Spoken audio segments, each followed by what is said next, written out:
Goeiemôre jubilate en vriende van jubilate.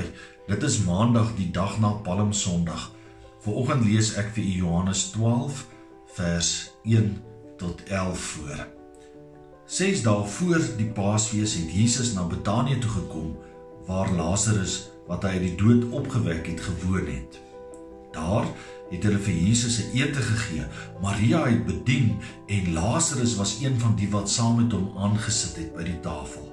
Toe het Maria 'n halfliter egte, baie duur nardesolie uitgegiet oor Jesus se voete en met haar hare afgedroog.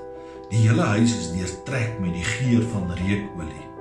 Judas Iskariot, een van Jesus se disippels, die een wat hom sou verraai het, sê toe: "Waarom is hierdie duur reukolie nie vir 300 silwerstukke verkoop en die geld vir die armes gegee nie?"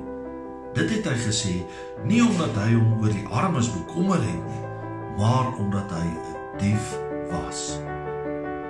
Hy het die beursie gehad en het van die bydrae gevat. Toe sê Jesus: "Laat staan haar. Sy moes dit hou vir hierdie dag om my te salf vir my begrafnis. Die armes het julle tog altyd by julle, maar vir my het julle nie altyd nie."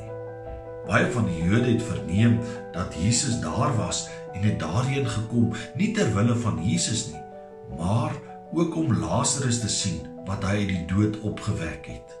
Die priesterhoofde het toe besluit om ook vir Lazarus dood te maak, omdat baie van die Jode deur hom na Jesus toe oorgeloop het en in hom geglo het. Dit is die woord vir vandag.